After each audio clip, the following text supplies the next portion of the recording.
നമസ്കാരം. ഇസ്രയേലിനോട് ഗാസയിൽ നിന്ന് സൈന്യത്തെ പിൻവലിക്കണമെന്ന് ആവശ്യപ്പെട്ടിരിക്കുകയാണ് ഖത്തറും ഈജിപ്തും. ഹമാസുമായുള്ള വെടിനിർത്തൽ നടപ്പിലാക്കുന്നതിന്റെ അടുത്ത ഘട്ടമെന്ന നിലയിലാണ് ഇരു രാജ്യങ്ങളും ഞായറാഴ്ച ഈ ഒരു ആവശ്യം മുന്നോട്ട് വെച്ചത്. ഫലസ്തീനിന്റെ തീരദേശ മേഖലയുടെ നിയന്ത്രണം ഏറ്റെടുക്കുവാൻ ഒരു അന്താരാഷ്ട്ര സ്ഥിരതാ സേനയെ വേഗത്തിൽ രൂപീകരിക്കണമെന്നും അവർ ആവശ്യപ്പെട്ടു.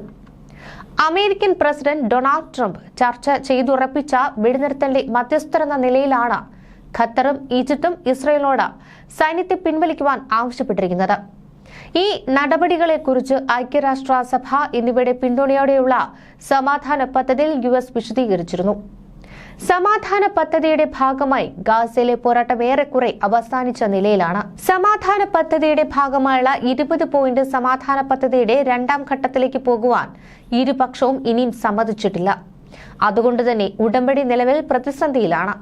പദ്ധതിയുടെ ഭാഗമായ വെടിനിർത്തലിന്റെ ആദ്യഘട്ടത്തിൽ ഇസ്രായേൽ സൈന്യം ഗാസയുടെ അതിർത്തിക്കുള്ളിൽ മഞ്ഞരേഖയ്ക്ക് പിന്നിലേക്ക് പിൻവാങ്ങണമെന്നും ഹമാസ് തടവിലാക്കിയവരെ മോചിപ്പിക്കുകയും മരിച്ചവരുടെ അവശിഷ്ടങ്ങൾ കൈമാറണമെന്നുമാണ് പ്രധാന വ്യവസ്ഥകൾ.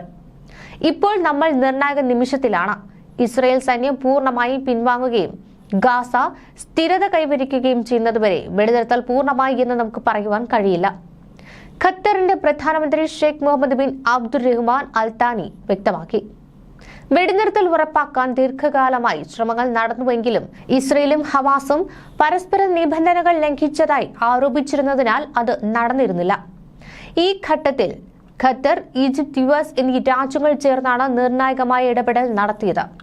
എന്നാൽ രണ്ടാം ഘട്ടത്തിന്റെ നടപ്പാക്കൽ സംബന്ധിച്ച് ഇപ്പോഴും തർക്കം തുടരുകയാണ്.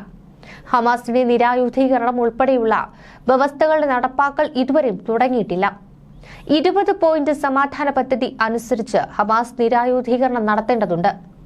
ആയുധങ്ങൾ ഉപേക്ഷിക്കുന്ന അംഗങ്ങൾക്ക് ഗാസ വിടുവാനും അനുമതിയുണ്ട്. കഴിഞ്ഞ കുറച്ചു ആഴ്ചകളായി ഇസ്രയേലിലെ പ്രധാന ചർച്ചാ വിഷയം ഗാസയിലെ യുദ്ധമല്ല, ഔദ്യോഗികമായി ഒരു വെടിനിർത്തൽ നിലവിലുണ്ട് എന്ന് വിശ്വസിക്കുവാനാണ് അവർക്കിഷ്ടം.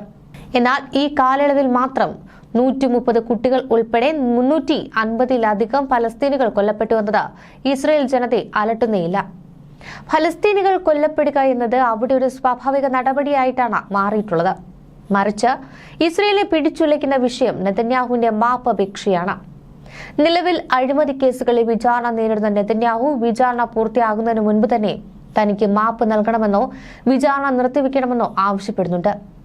സാധാരണയായി കുറ്റവാളി എന്ന് കോടതി കണ്ടെത്തിയവർക്കാണ് മാപ്പ് നൽകുന്നത്. എന്നാൽ വിചാരണ വേളയിൽ തന്നെ മാപ്പ് ചോദിക്കുന്നത് ഇസ്രയേൽ ചരിത്രത്തിൽ അതീവ അപൂർവമാണ്. 1984 കുപ്രസിദ്ധമായ ബസ് 300 സംഭവത്തിൽ ഷിൻബെറ്റ് ഉദ്യോഗസ്ഥർക്ക് വിചാരണ കൂടാതെ മാപ്പ് നൽകിയ സംഭവം മാത്രമാണ് ഇതിനൊരു മുൻ മാതൃക. നെതന്യാഹുവിന്റെ ഈ നീക്കത്തോട് ഇസ്രയേൽ ജനത പ്രതികരിക്കുന്നത് 3 രീതിയിലാണ്. ഒന്ന്, നെതന്യാഹു ഭക്തർ. ഇവർക്ക് നെതന്യാഹു വെറും ഒരു നേതാവല്ല, ഇസ്രയേലിലെ രക്ഷകനാണ്. ഇസ്രയേലിനെ തകർക്കുവാൻ ശ്രമിക്കുന്ന ഡീപ് സ്റ്റേറ്റിന്റെ വേട്ടയാടലാണ് ഈ വിചാരണ എന്നാണ് ഇവർ വിശ്വസിക്കുന്നത്. ഡൊണാൾഡ് ട്രംപിനെ പോലെയുള്ളവർ ഇതിൽ ഇടപെടണമെന്ന് പോലും ആഗ്രഹിക്കുന്ന മന്ത്രിമാർ ഇക്കൂട്ടത്തിലുണ്ട്. മധ്യ നിലപാടുകാരുണ്ട്. സത്യം എപ്പോഴും മധ്യത്തിലാണെന്ന് വിശ്വസിക്കുന്നവരാണിവർ. നെതന്യാഹു രാഷ്ട്രീയം വിട്ടാൽ വിചാരണ ഒഴിവാക്കാം എന്നതടക്കമുള്ള ഒത്തുതീർപ്പ് ഫോർമുലകളാണ് ഇവർ മുന്നോട്ട് വെക്കുന്നത്. നെതന്യാഹുവിന്റെ നിയമവിരുദ്ധമായ ആവശ്യങ്ങളെപ്പോലും ഒരു ചർച്ചാ വിഷയമാക്കി ഇവർ അംഗീകരിക്കുന്നു എന്നതാണ് ഇവരുടെ പരാജയം. ലിബറലുകൾ നെതന്യാഹുവിനെ വ്യക്തിപരമായി ഇവർ വെറുക്കുന്നുണ്ട്. അദ്ദേഹത്തെ പൊതുവേദികളിൽ കൂവിയും പ്രതിഷേധിച്ചും ഇവർ എതിർപ്പ് പ്രകടിപ്പിക്കുന്നു. എന്നാൽ നെതന്യാഹുവിന്റെ യുദ്ധനയങ്ങളോടോ ഫലസ്തീൻ വിരുദ്ധ നിലപാടുകളോടോ ഇവർക്ക് കാതലായ എതിർപ്പുമില്ല. ഇസ്രയേലിലെ പ്രതിപക്ഷം പരാജയപ്പെടുന്നത് ഇവിടെയാണ്. നെതന്യാഹുവിനെ എതിർക്കുന്നവർ പോലും അദ്ദേഹം മുന്നോട്ട് വെച്ച നയങ്ങളിൽ നിന്ന് വ്യത്യസ്തമായ ഒന്നും പയറ്റുന്നില്ല. ഗാസയെ തകർക്കാനും ഹമാസിനെ ഇല്ലാതാക്കാനും നെതന്യാഹു ചെയ്യുന്നതിനപ്പുറം മറ്റൊരു ബദൽ മാർഗം പ്രതിപക്ഷത്തിനില്ല.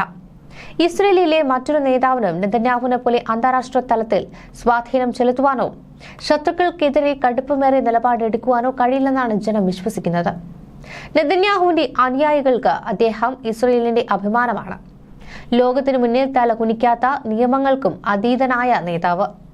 കഴിഞ്ഞ 2 പതിറ്റാണ്ടായി ഇസ്രയേൽ ഭരിക്കുന്നത് അദ്ദേഹമാണ്. ഇടക്കാലത്ത് വന്ന മറ്റ് പ്രധാനമന്ത്രിമാർക്ക് 18 മാസം പോലും തികച്ചു ഭരിക്കുവാൻ കഴിഞ്ഞിട്ടില്ല.